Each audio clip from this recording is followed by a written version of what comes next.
Carney exposes Trump's fake tariff victory. Donald Trump stood before cameras and declared victory. He claimed his tariffs were working.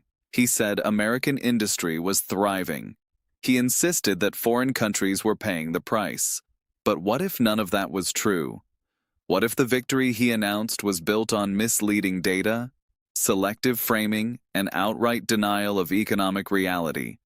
Because today, Mark Carney presented hard numbers that dismantled Trump's narrative completely. This is no longer about competing political messages. This is about whether verifiable data matters more than political spin. Trump has repeatedly claimed that his tariff strategy is succeeding. He has pointed to isolated manufacturing announcements. He has highlighted stock market gains. He has framed rising prices as temporary inconvenience. His administration has released carefully selected statistics designed to support the claim that tariffs are strengthening the American economy. That narrative has been amplified by supportive media. It has been repeated by political allies. It has been accepted by portions of the public who trust the president's framing. But narratives without evidence eventually collapse. And today, Mark Carney provided the evidence. Carney did not respond with rhetoric. He did not escalate emotionally. He did not attack Trump personally. Instead, he released a detailed economic briefing backed by data from independent sources, including the Federal Reserve Bank of New York, the Congressional Budget Office, and bilateral trade flow records maintained by both Canadian and American agencies. The briefing was not designed for political theater. It was designed to establish facts. And those facts directly contradict Trump's claims. The core finding is straightforward. Nearly 90% of the economic burden created by Trump's tariffs has fallen on American businesses and consumers, not on foreign exporters. That statistic comes from the Federal Reserve Bank of New York, not from a political opponent. It is not partisan analysis. It is institutional research conducted by economists with no stake in the U.S.-Canada dispute. The data shows that when tariffs are imposed on imported goods, American importers pay those costs up front. Those costs are then passed to manufacturers, retailers, and ultimately consumers. Foreign exporters do not absorb the tariff. They simply sell less to the United States or redirect their products to other markets. The financial burden remains domestic. Carney's briefing also highlighted specific sectors where Trump's tariff claims have failed to match reality. In the steel industry, Trump promised that tariffs would revive American production and create jobs. But employment data from the Bureau of Labor Statistics shows that steel industry job growth has been marginal at best.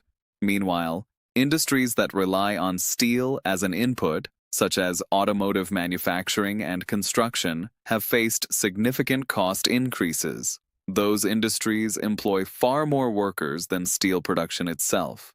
The net effect has been job losses in downstream sectors that outweigh gains in steel. In the aluminum sector, the story is similar. Trump imposed tariffs claiming they would protect American smelters. But domestic aluminum production has not surged. Instead, companies that use aluminum to manufacture products like beverage cans, vehicle parts, and building materials have reported sharply higher costs. Some have reduced output, others have delayed expansion. A few have relocated operations to countries where aluminum is cheaper. The tariff did not strengthen the aluminum supply chain, it disrupted it. Carney also presented trade flow data that contradicts Trump's claim that Canada has been economically weakened by the tariff war. Canadian exports to the United States have declined in certain categories, but Canada has successfully redirected trade toward Europe, Asia, and other regions. Bilateral agreements with the European Union and expanded participation in the Comprehensive and Progressive Agreement for Trans-Pacific Partnership have opened new markets. Canadian GDP growth has remained stable. Unemployment has not spiked. The predicted economic collapse has not occurred. Canada adapted. The United States imposed costs on itself. The timing of Carney's briefing is not accidental. It comes just days after Trump publicly declared that his tariff strategy was delivering wins for American workers. That declaration was made without supporting data. It was made without acknowledging rising consumer prices. It was made without referencing the Federal Reserve's findings or independent economic analysis. Trump's statement was narrative construction, not factual reporting. Carney waited until that narrative was fully deployed. Then he responded with documentation. This approach is deliberate. Carney does not engage in real-time Twitter exchanges. He does not respond to every Trump statement with a counter-statement. He waits.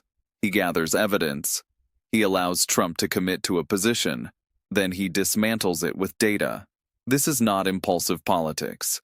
This is strategic communication. And it is effective because it does not rely on opinion. It relies on verifiable information that cannot be easily dismissed. The damage to Trump's credibility is structural. When a political leader makes a claim and that claim is contradicted by Federal Reserve research, Congressional Budget Office projections, and trade data maintained by government agencies, the contradiction is not partisan. It is institutional. Trump can accuse Carney of bias. He can accuse Canadian officials of distortion. But he cannot accuse the Federal Reserve Bank of New York of being a foreign agent. He cannot accuse the Bureau of Labor Statistics of fabricating employment numbers. He cannot dismiss data that comes from within the American government itself. This creates a narrative problem for Trump. His political brand depends on the perception that he is winning, that he is outsmarting opponents, that his policies are delivering results. But if independent economic institutions are publishing data that shows the opposite, that perception becomes harder to sustain. Voters may tolerate aggressive rhetoric. They may accept confrontational trade tactics, but they will not indefinitely accept rising prices while being told they are winning. Carney's strategy also exposes a deeper vulnerability in Trump's approach. Trump governs through assertion. He makes claims and expects them to be believed based on his authority. Carney governs through documentation. He makes claims and supports them with institutional research. In a contest between assertion and documentation, documentation eventually wins because it can be verified. Assertion relies on trust. Documentation relies on evidence, and when trust erodes, only evidence remains. The political consequences of this dynamic are already visible. Republican lawmakers who initially supported Trump's tariff agenda are now asking questions. Business groups that once stayed silent are now openly criticizing the policy. Editorials in conservative-leaning publications are calling for reassessment. This is not coordinated opposition. This is the result of economic pressure meeting contradictory data. When businesses report rising costs and government data confirms those costs, political support weakens. Trump's response to Carney's briefing has been predictable. He has dismissed the data as fake. He has accused Canadian officials of lying. He has insisted that his tariffs are still working despite evidence to the contrary. This response is politically necessary for Trump because admitting error would undermine his credibility. But it is also strategically damaging because it reinforces the perception that he is detached from reality. A leader who denies Federal Reserve research appears defensive, not strong. Carney, by contrast, has not escalated. He has not mocked Trump. He has not called him dishonest. He has simply restated the data and invited scrutiny. That restraint is strategic. It allows the numbers to do the work. It prevents the story from becoming personal. It keeps the focus on policy outcomes rather than personality conflicts. And it makes Trump's denials look increasingly isolated. The broader implication of this episode is that Trump's tariff narrative is collapsing under the weight of its own contradictions. He cannot simultaneously claim that tariffs are making America richer while prices rise and industries struggle. He cannot claim that foreign countries are paying when American agencies document domestic cost burdens. He cannot claim victory when trade data shows market share losses and supply chain disruptions.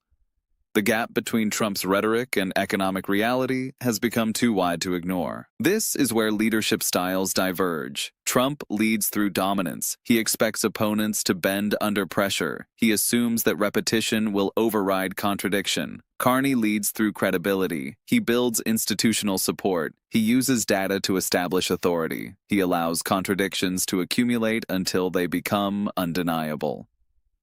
Trump's approach works in environments where facts are contested.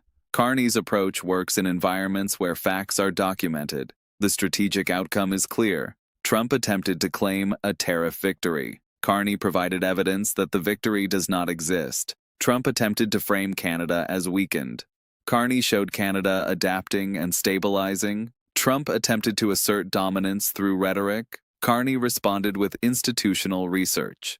In this exchange, Carney has the stronger position because his claims can be verified. Trump now faces a choice. He can continue denying the data and risk further credibility erosion, or he can adjust his policy and admit that his tariff strategy failed.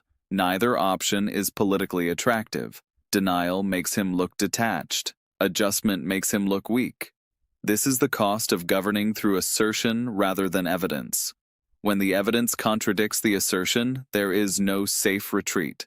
Mark Carney did not need to defeat Trump in a debate. He did not need to out-argue him on television. He simply needed to present facts that could not be easily dismissed. And he did. Trump declared victory. Carney showed the data. Trump claimed strength. Carney documented costs. Trump promised wins.